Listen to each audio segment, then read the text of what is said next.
자, 오늘은 레위기 18장 말씀, 가증한 풍속을 따르지 말라라는 제목으로 말씀을 나누도록 하겠습니다. 자, 본문을 읽으면요, 참 읽기에도 민망한 말씀이 참 많이 나옵니다. 자, 그래서 하나님께서는 오늘 본문의 말씀으로 자, 이스라엘 백성들에게 이 성적인 부분에서 이 거룩을 요구하시는데, 자, 오늘 말씀의 뜻이 무엇을 우리 가운데 하나님께서 말씀하신지를 우리 함께 살펴보기를 바랍니다. 자, 본문의 내용은요, 자, 우리 기록된 내용보다 더 깊은 내용을 함의하고 있습니다. 자, 그래서 이 내용이 이것이 우리의 신앙과 이 성적인 부분과 타락과 이 신앙의 상관관계, 그것이 왜 하나님께서는 그토록 중요하게 여기시는지를 함께 깨달으시길 바랍니다. 자, 우리는 지난 시간에 17장 말씀을 통해서 하나님께서 피를 먹지 말라라고 이렇게 말씀하셨습니다. 자, 하나님은요, 생명의 하나님이세요. 모든 생명의 근원은 하나님이세요. 자, 그래서 짐승을 잡아 죽이더라도 그 짐승의 생명에 해당하는 피는 하나님께 돌려드려라. 자, 그리고 피를 하나님께 드림으로써 짐승의 생명을 하나님께 드리고 그 나머지 고기를 취하라, 이렇게 말씀하셨습니다. 자, 이처럼 피를 구별하신 이유는요, 짐승의 피를 구별하신 이유는 하나님께서는 그 짐승의 피로 이스라엘 백성들의 죄를 대속하기 위해서 그 피를 거룩히 구별하셨던 겁니다. 자, 그래서 육체의 생명인 그 피로 말미암아 이스라엘의 죄를 덮어 구속하기 위해서 하나님께서는 그 짐승의 피를 구별하여 하나님께 드려라, 이렇게 말씀하셨습니다. 자, 레위기 17장 11절입니다. 우리 봉독합니다. 시작. 육체의 생명은 피에 있음이라. 내가 이 피를 너희에게 주어 제단에 뿌려 너희의 생명을 위하여 속죄하게 하였나니 생명이 피에 있으므로 피가 죄를 속하느니라. 자, 성경의 원리는요, 생명의 피가 죄를 속하는 겁니다. 대속하는 겁니다. 자, 여기서요, 피가 죄를 속한다. 이 속한다는 말의 의미를 우리가 좀 살펴봐야 됩니다. 이 속한다는 말은요, 히브리어로 카파르라는 말인데 1차적으로는 의미가 뭐냐면 덮다라는 의미예요. 감추어두다, 덮다라는 의미예요. 자, 그래서 이것이 의미가 더 나아가서 2차적으로 용서하다라는 뜻이 되는 거예요.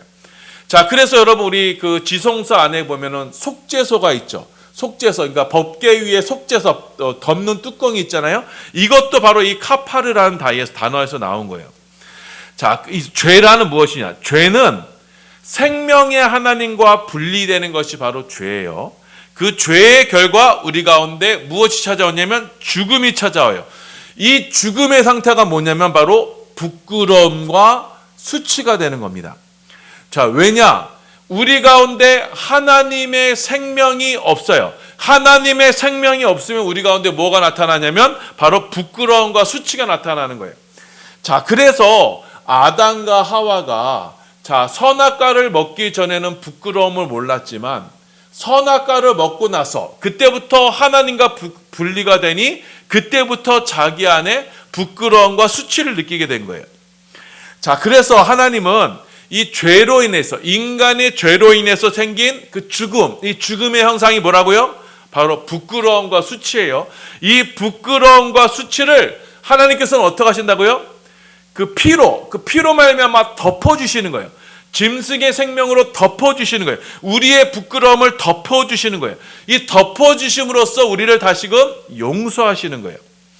자, 이 수치는 바로 죄의 결과이기 때문에, 자, 그래서 아담과 하와가 처음에는요, 자, 이들이 처음 만들어졌을 때는요, 에덴 동산에서 벌거벗고 있었지만 부끄러워하지 않았어요.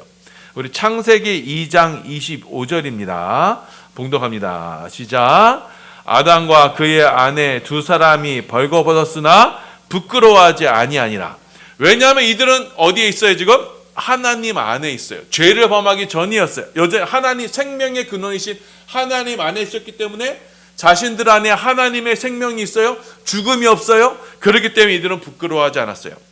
자, 그런데 이들이 선악과를 먹고 나니, 자, 선악과는요, 스스로 하나님이 되는 거예요. 생명의 근원이신 하나님으로부터 자신이 분리가 되는 거예요. 자, 그리고 나니 자신 안에 이제 뭐가 없어요? 하나님이 없어요. 하나님의 생명이 없어요. 그러니 자신이 벌거벗고 이제 부끄러움을 느끼게 된 거예요. 그때부터 수치를 느끼게 된 거예요. 그 부끄러움과 수치를 가리려고 이들이 뭐 했어요? 무화과 나무 잎을 엮어서 자신의 부끄러움을 가렸던 거예요. 자, 부끄러움은요, 하나님을 떠난 자에게서 느껴지는 인간의 본능이 되는 거예요. 죄로 인해서 죽을 수밖에 없는 자라는 것을 인식하는 게 뭐예요? 그게 바로 수치와 부끄러움인 거예요. 자, 그래서 여러분, 죄의 결과는 뭐예요? 바로 죽음이죠. 죽음의 현상이 부끄러움이에요. 수치예요. 그래서 사람들이요, 여러분, 장사를 지낼 때, 시체를 장사 지낼 때 어떻게 해요? 그 시체를 어떻게 해요? 세마포로 꽁꽁 싸는 거예요. 그 부끄러움을 다 가리는 거예요. 그래서 고대 사회에서는요, 이 사람이 죽었는데 장사를 지내지 않는다, 이 세마포로 감싸지 않는다, 그거는요 가장 수치스러운 것으로 여겼던 거예요. 그래서 요한계시록 12장 보면요, 이 두 증인이 자, 세상에 의해서 죽임을 당하게 되죠. 그런데 이 사람들이 어떻게 해요? 이 사람들을 장사 지내지 않아요. 그건 뭐냐면은 가장 부끄러움과 수치 가운데 둔다는 뜻이에요. 자, 그래서 이처럼 죄는요, 우리 가운데, 하나님을 떠난 죄는 우리 가운데 죽음을 동반하고, 죽음의 현상이 우리 가운데 가장 첫 번째 나타나는 게 뭐냐면 수치와 부끄러움이에요. 자, 그렇기 때문에 사람들은 자기의 이 수치와 부끄러움을 가리려고 무화과 나무 잎으로 자기를 가렸던 겁니다. 창세기 3장 7절입니다. 봉독합니다. 시작. 이에 그들의 눈이 밝아져 자기들이 벗은 줄 알고 무화과 나무 잎을 엮어 치마로 삼았더라. 자, 인간이 이렇게 내가 정말 내 안에 하나님의 생명이 없구나, 나는 죽을 수밖에 없는 존재구나, 나는 죄로 인해서 죽을 수밖에 없구나, 그렇게 내 자신이 부끄러움을 느끼게 되는 순간 인간은요, 무엇으로요? 무화과 나무 잎으로 자기를 가리는 거예요. 자, 인간의 수고와 인간의 어떠한 것으로 자기 자신을 드러내기를 꺼리게 되는 거예요. 그러니까 인간의 것으로, 자기 어떤 사람은요, 인간의 행실이나 선행이나 어떤 지식이나 부와 명예, 그런 것들로 덕지 나의 부끄러움을 막 가리려는 거예요. 부끄러움을 가림으로써 내가 죽을 수밖에 없는 자라는, 나는 정말 수치스러운 자라는 것을 사람들 앞에 드러내기를 꺼리게 되는 거예요. 하지만 여러분, 그 무화과 나무 잎은 어떻게 돼요? 결국은 없어지는 거예요. 바스라지고 마는 거예요. 자, 그래서 하나님께서는 이 아담과 하와의 이 부끄러움, 이 죄로 인해서 찾아온 이 부끄러움과 수치를 가리시기 위해서 하나님께서는 어떻게 하셨어요? 무지한 짐승을 잡으셨어요. 그리고 그 가죽으로 아담과 하와의 부끄러움을 가려주셨던 거예요. 창세기 3장 21절입니다. 봉독합니다. 시작. 여호와 하나님이 아담과 그의 아내를 위하여 가죽옷을 지어 입히시니라. 자, 그래서 하나님께서는 이 생명의 피를 흘려서, 짐승의 피를 흘려서 그 가죽으로 옷을 지어 입으셔서 아담과 하와의 이 부끄러움, 죄로 인해서 이 죽음의 현상이 이 가운데 있는 이 아담과 하와를 가려주셨던 거예요. 자, 이렇게 생명의 하나님을 떠난 이들을 그 피와 그 가죽으로 가려주시는 것, 덮어주시는 것, 이거 뭐라고요? 이거를 속죄라고 하는, 이것이 바로 카파루, 속죄라는 거예요. 자, 그래서 속죄의 의미는 뭐냐? 죄로 인해서 죽은 우리, 이미 죄로 인해서 죽은 거예요. 우리는 이미 생명의 하나님으로부터 떠나 있기 때문에 이미 사망 가운데 있는 거예요. 그 죄로 인해서 죽은 우리 가운데 생명의 피로 다시금 덮어주셔서 이제는 죽음을 극복하는 생명으로 우리의 부끄러움을 가려주시는 것, 이게 바로 속죄가 되는 거예요. 속죄. 자, 부끄러움을 가려주시는 것, 이것이 덮어주심이에요. 이것이 속죄예요. 그러니까 여러분, 속죄는요 굉장히 큰 의미를 갖고 있는 거예요. 자, 그렇다면 여러분, 이 속죄, 이 덮어주는 일이 여러분 사람들 사이에서 일어나게 돼요. 구체적으로 일어나게 돼요. 그게 언제 일어난지 아세요? 그게 바로 신랑과 신부가 결혼할 때 나타나게 되는 거예요. 자, 신랑은요, 신부의 부끄러움을 덮어줌으로써 둘이 혼인 관계가 되는 겁니다. 자, 룻기 3장 7절에서 9절입니다. 봉독합니다. 시작. 보아스가 먹고 마시고 마음이 즐거워 가서 독식 한 더미 끝에 누웠는지라 룻이 가만히 서서 그의 발치 이불을 들고 거기 누웠더라.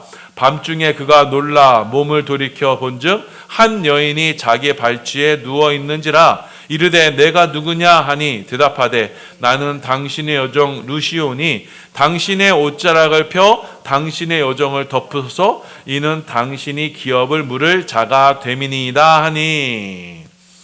자, 여기 여러분 보시면 룻이요 보아스에게 당신이 내 신랑이 되주소서라는 그 표현을 뭐라 그래요? 그 옷자락을 펴서 나를 덮어주소서. 이것이 뭐냐면은 바로 신랑과 서로 혼인의 관계를 의미하는 거예요. 그 신랑이 신부의 부끄러움을 덮어주는 것, 이것이 바로 인간의 혼인 관계가 되는 거예요. 그래서 에스겔서에서도 이 말씀이 나와요. 그리고 이 덮어줌의 은혜가 성경 곳곳에 나오는 거예요. 이 덮어줌으로써 신랑과 신부가 하나가 되는 거예요. 그래서 신랑의 역할은 뭐냐? 신부의 부끄러움을 자신의 옷으로 덮어주는 거예요. 가려주는 거예요. 그래서 여러분 대속의 의미는 생명의 피를 흘려서 그것을 가려주는 대속의 의미는 부끄러움을 가려주는 것이고, 그것은 구체적으로 무엇으로 나타난다? 바로 신랑과 신부의 하나됨으로 나타내게 되는 거예요. 자, 그래서 성경의 신약성경에 보면요, 자, 너희는 그리스도로 옷 입었다 말씀하시고 있죠? 그게 뭐냐면 그리스도께서 그의 옷자락으로 우리를 덮으셨다라는 의미예요. 그리스도께서 우리를 가려주셨다는 그런 의미가 되는 거예요. 또 성경에 보면 이 기사가 있어요. 혈루증 앓는 여인이 있었죠. 혈루증 앓는 여인이 예수님 뒤로 가서 무엇을 부여잡았어요? 그의 옷자락을 부여잡았어요. 그러니까 옷자락을 부여잡는다는 것은 이렇게 큰 의미가 있는 거예요. 곧 대속의 의미가 있고 나의 부끄러움을 덮어주는 것이고, 그럼으로써 신랑과 신부가 하나가 된다는 거예요. 자, 그래서 신랑의 역할은 무엇이냐면 신부를, 예수님처럼 신부를 자신의 피로, 그래 목숨을 다해서 그의 부끄러움을 가려주는 거예요. 덮어주는 거예요. 그리고 신부는요, 그의 날개 아래 들어가서 신랑이 뭐예요? 신랑의 권위에 순종하는 것. 이게 바로 신랑과 하나님께서 이 땅 가운데 세우신 결혼 제도의 의미가 되는 거예요. 그래서 신랑은 무조건적으로 신부를 어떻게 해야 돼요? 용서하는 거예요. 신부의 부족함을 용서해 주는 거예요. 그리고 신부는 어떻게 되는 거예요? 그 신랑의 권위에 순복해서 신랑에게 순종하는 거예요. 이름으로써 하나님께서는 이 결혼 제도를 이 땅 가운데 세우심으로써 하나님과 이스라엘 관계의 그 사랑의 관계를 이 땅 가운데 나타나시기를 원하시는 거예요. 자, 여러분 이 말씀을 전제로 오늘 말씀을 봐야 돼. 그래야지 말씀이 해석이 되는 거예요. 자, 하나님께서는 이스라엘 백성들을 애굽에서 구해내셨죠. 자, 오늘 본문에 나오는 그런 성적인 타락이 그 애굽에서 행해지던 일들이었다고 말씀하고 있어요. 그 애굽 세상에서 구원하신 이스라엘 백성들에게 하나님께서는 말씀하세요. 너희는 이 애굽, 너희가 예전에 있었던 애굽의 풍속, 그리고 또 너희가 들어갈 그 가나안 땅의 풍속을 따르지 말라. 그리고 그 대신에 내 말을 따라야 된다. 그래야 너희가 산다. 이렇게 말씀하세요. 자, 레위기 18장 1절에서 5절입니다. 우리 봉독합니다. 시작. 여호와께서 모세에게 말씀하여 이르시되 너는 이스라엘 자손에게 말하여 이르라. 나는 여호와 너희의 하나님이니라. 너희는 너희가 거주하던 애굽 땅의 풍속을 따르지 말며 내가 너희를 인도할 가나안 땅의 풍속과 규례도 행하지 말고 너희는 내 법도를 따르며 내 규례를 지켜 그대로 행하라. 나는 너희 하나님 여호와니라. 너희는 내 규례와 법도를 지키라. 사람이 이를 행하면 이로 말미암아 살리라. 나는 여호와니라. 자, 2절 보시면 이스라엘 자손에게 말하여 이르다. 나는 너희의 하나님. 너희의 하나님이다. 자, 하나님과 이스라엘과의 어떤 특별한 관계를 말씀하세요. 나는 너희의 하나님이다. 그러니 3절에 너희는 너희가 거주하던 애굽 땅의 그 풍속, 그 오늘 말씀하는 그런 민망한 그 말씀의 그 풍속을 따르지 말고 너희가 들어갈 그 가나안 땅의 그 풍속도 따르지 말라. 대신에 내 말을 지켜서 내 말씀을 따라 행하라. 그래야 너희가 어떻게 된다? 그래야 너희가 산다. 이렇게 말씀하시는 거예요. 자, 나는 너희의 하나님이다. 나는 너희와 아주 특별한 관계에 있다. 자, 이 관계는 어떤 관계예요? 자, 죄로 인해서 하나님을 떠난 이스라엘 백성들이었어요. 이들이 애굽 세상에 있었어요. 그런데 하나님께서는 이들을 건지셨어요. 뭘로 건지셨어요? 어린 양의 피로, 그 피를 덮어주심으로써 이들을 건지셨어요. 자, 그래서 하나님께서는 그 어린 양의 피로 이스라엘을 어떻게 해요? 하나님의 신부로 맞아주셨던 거예요. 그래서 신랑이신 하나님과 신부인 이스라엘과의 그 혼인관계가 이루어진 거예요. 그것이 출애굽기에 나온 말씀이에요. 자, 그러니 내가 너희의 신랑이니 이제는 너희는 뭐예요? 세상의 풍속, 이 애굽의 풍속과 가나안 땅의 풍속을 따르지 말라. 자, 풍속이란 뭐예요? 풍속은 바람 풍자를 쓰죠. 자, 이 바람은 곧 영이에요. 그러니까 세상의 신, 세상의 영을 따르지 말아라. 다만 신랑이신 하나님만 바라보고 하나님께만 어떻게 해요? 복종하고 순종해라. 자, 하나님께서 그 피로, 어린 양의 피로 목숨을 바쳐서 그를 구속하여 사셨으니 이제 신부의 역할은 뭐예요? 그 신랑에게 순종하는 거예요. 그 말씀을 따르는 거예요. 그러면 어떻게 된다? 그러면 산다. 그 혼인관계 안에서 너희가 살 수 있다. 혼인관계가 깨어지면 어떻게 돼요? 너희는 죽는다. 이렇게 말씀해요. 하나님과의 혼인관계로 인해서 생명이신 하나님 안으로 들어가기 때문에 그 말씀 안에 거해야만 살 수가 있는 거예요. 하나님과의 혼인관계가 깨지면 어떻게 돼요? 생명의 하나님과의 분리가 되기 때문에 그 또한 이제는 선악과 범죄로 죽을 수밖에 없는 운명이 되는 거예요. 신부를 위해서 신랑의 십자가에서 자신의 목숨을 내어주심으로써 피를 흘려 죽으신 그 신랑이신 예수님처럼 이제는 신부에 대한 전적인 헌신, 목숨을 내어놓는 사랑으로 자, 하나님과 이스라엘 간의 혼인 관계가 생기게 된 거예요. 그래서 이 사랑을 받은 이스라엘은 이제는 어떻게 해야 돼요? 그들의 삶 속에서 이 혼인 관계 속에서 이 사랑으로 이제 하나님과 하나가 되어야 되는 거예요. 자, 그리고 이 하나님과 이스라엘과의 그 혼인 관계를 이 땅 가운데 무엇으로 나타내라? 남자와 여자가 하나 되는 이 혼인으로 이 땅 가운데 그 하나님의 사랑을 나타내어라. 자, 그래서 신랑은 대속으로 신부를 위해서 목숨을 다하는 사랑을 해라. 그리고 신부는 대신에 이 신랑의 사랑에 거해서 신랑의 사랑 날개 안에 거해서 신랑에게 절대적으로 순종하고 복종해라. 이렇게 말씀하는 거예요. 자, 그래서 이 결혼제도, 이 혼인제도, 하나님께서 이 땅 가운데 결혼제도, 혼인제도를 만들어 주셨잖아요. 그것은 무엇을 말씀하느냐? 바로 이 신랑과 신부의 하나됨을 우리 가운데 명령하시는 거예요. 둘이 하나 되라 이렇게 말씀하시는 거예요. 그럼으로써 이스라엘과 하나님과의 이 혼인 관계를 이 땅 가운데 증거해라, 나타내라 라고 말씀하시는 거예요. 자, 그래서 하나님께서 이 땅에 결혼 제도를 두시게 되는 겁니다. 자, 그런데 여러분 이 세상 속에는요, 이 세상에는 무엇이 존재해요? 애굽과 가나안의 풍속이 존재해요. 자, 성적으로 문란해서 이 부부의 하나됨을 깨트리려는 수많은 도전들이 있어요.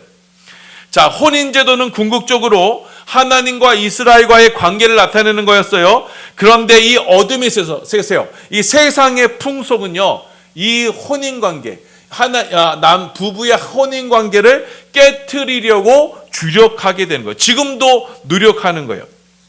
자, 우리 상황이 바로 이렇습니다. 자, 우리나라는요, 기독교 세력에 의해서 건국된 나라입니다. 교회에 의해서 건국된 나라예요. 믿음의 성각자들에 의해서, 여러분 국회의원의 90%가 기독교인이었어요. 초기 재헌국회는요.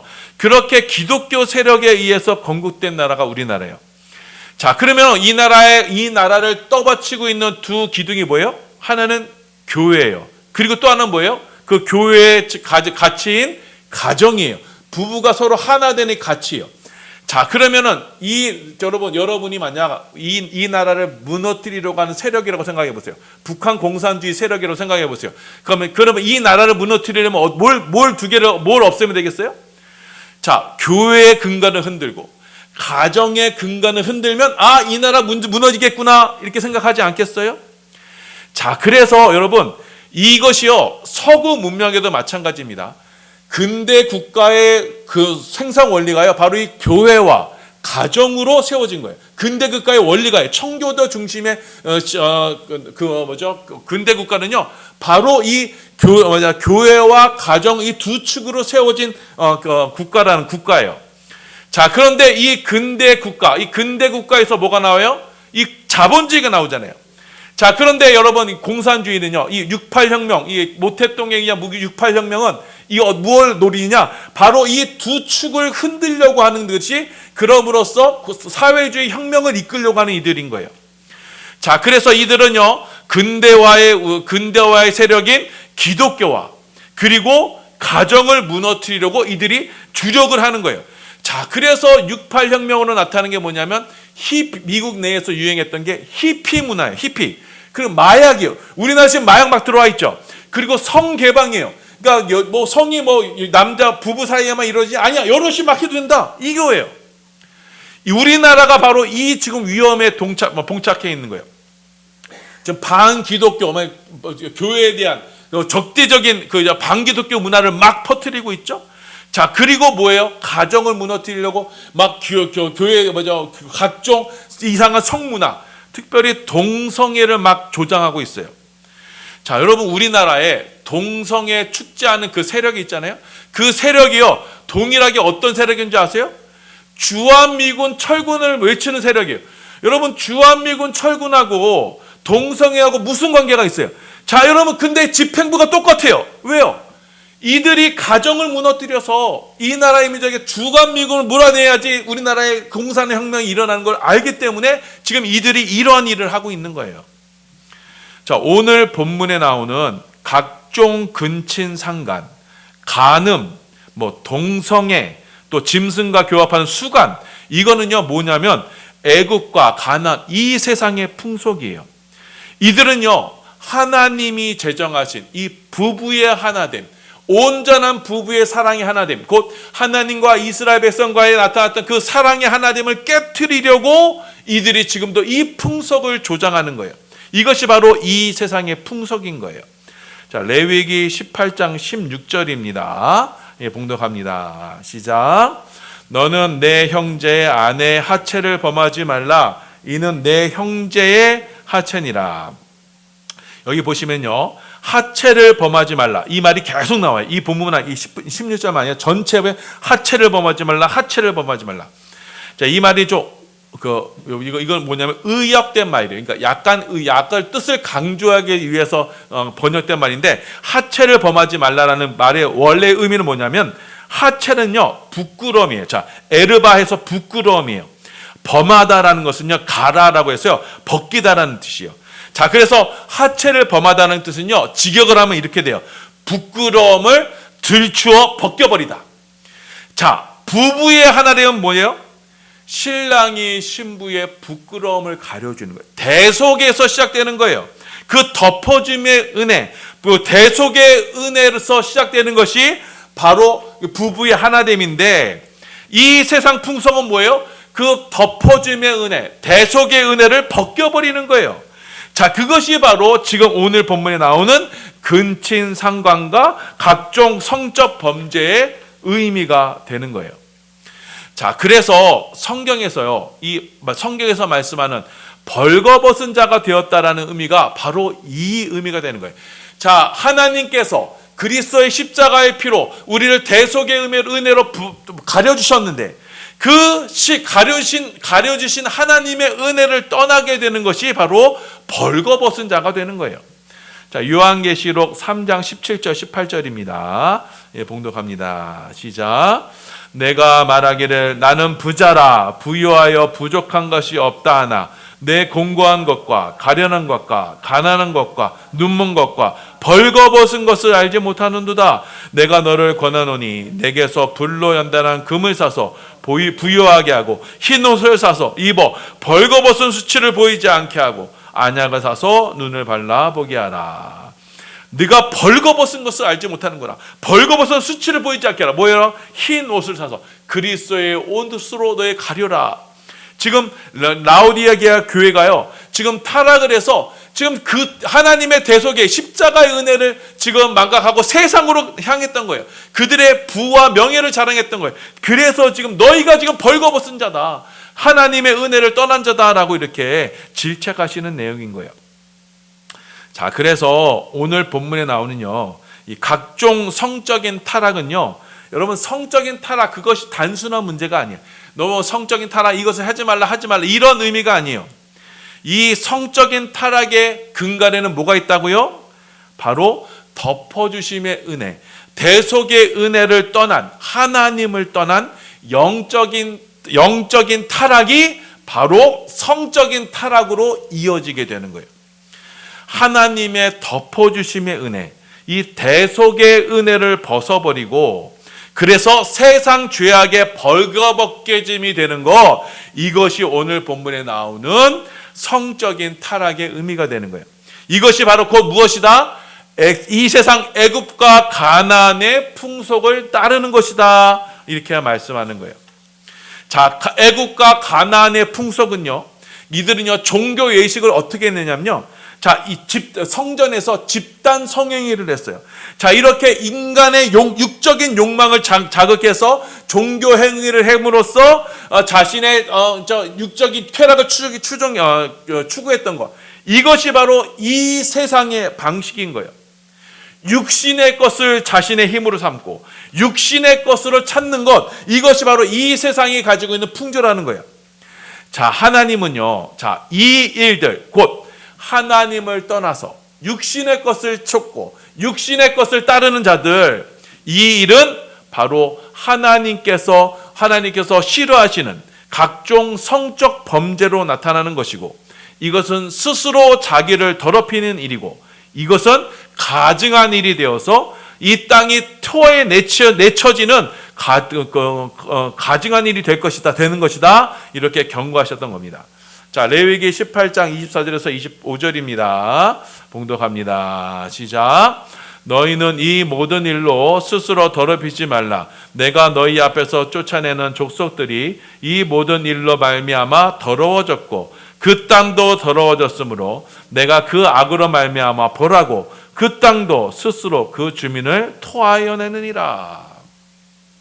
자, 이렇게 성적인 타락은 곧 무엇에서부터 시작됐다? 하나님의 대속의 은혜를 버리고 하나님을 떠난 죄의 결과이고, 그 모든 죄의 결과로 말미암아 그 땅이 그들을 토하여 내치는 일로 말미암게 되는 겁니다. 자, 그래서 선악과 범죄는 신랑이신 하나님을 뛰쳐나가는 일이고 하나님의 은혜에서 벗어나는 일이고, 그것은요 스스로 부끄러움에 처해지는 일이며, 이것은 곧 이 세상의 범죄이고 이것은 곧 죽을 일이다라는 것을 오늘 본문에서 말씀하는 거예요. 자, 이스라엘 백성들이 지금 들어가야 되는 이 가나안 땅이 바로 이러한 땅이었던 겁니다. 성적인 타락이 아주 극심해서 소돔과 고모라와 같은 일들이 일어났던 거예요. 그래서 그 땅이 더러워졌던 겁니다. 자, 레위기 18장 27절입니다. 시작. 너희가 전에 있던 그 땅 주민이 이 모든 가증한 일을 행하였고 그 땅도 더러워졌느니라. 자, 그래서 하나님께서는 너희는 나의 신부다, 너희는 나의 택함 받은 백성이다, 그러니 너희는 절대로 이 세상의 풍조를 따르지 말라. 너희는 성적으로 거룩해야 된다, 성적으로 타락하면 안 된다. 이런 일들을 하는 자는 하나님의 백성에서 하나님의 기업에서 끊어지게 될 것이다. 이렇게 경고하셨던 겁니다. 자, 레위기 18장 29절 30절입니다. 봉독합니다. 시작. 이 가증한 모든 일을 행하는 자는 그 백성 중에서 끊어지리라. 그러므로 너희는 내 명령을 지키고 너희가 들어가기 전에 행하던 가증한 풍속을 하나라도 따름으로 스스로 더럽히지 말라. 나는 너희 하나님 여호와니라. 자, 그래서 각종 왜곡된 성은요, 여러분 무엇에서부터 기인하는 거예요? 하나님과의 관계가 깨어진, 하나님으로서 떠난 그 왜곡된 인간의 죄악에서 시작되는 거예요. 지금 하나님께서 그것을 오늘 본문에서 우리 가운데 교훈하시는 거예요. 자, 지금 우리가 우리나라가요, 이 정부가 뭘 추진하고 있어요? 지금 차별금지법 해가지고요, 동성애를 합법화시키려고 해요. 기독교가 지금 극렬히 반대하고 있어요. 그건 안 된다. 동성애는 죄다, 인간의 죄다. 그걸 말을 못하게 막으려고 하는 거예요. 지금 이 나라, 그 정부가요, 좌익 세력이요, 왜 꼭 이걸 추진하려고 하겠어요? 이 나라 근간을 지금 흔들려고 하는 거예요. 자, 그래서, 자, 지금 교계에서도, 일부 교단에서는 지금 이 동성애를 인정하려고 하는 그것까지 나아갔는데, 이거는 여러분, 동성애는요, 단순히 성적인 취향의 문제가 아니에요. 그건 인간의 타락한 인간의 죄의 모습인 거예요. 이거를 그냥 우리가 수긍하고 받아들인다는 것은 죄의 모습을 그대로 인정한다는 거예요. 물론 동성애에 빠진 사람들을 우리가 불쌍히 여겨주고 그들을 치료하도록 우리가 기도해야 돼요. 하지만 그거를 죄를 우리가 합법적으로 받아들일 수는 없는 거예요. 그건 하나님 앞에 더욱 폐악한 모습이 되는 겁니다. 우리나라 사랑이 지금 여기까지 나아갔어요. 성적인 타락이 아주 극에 달했어요.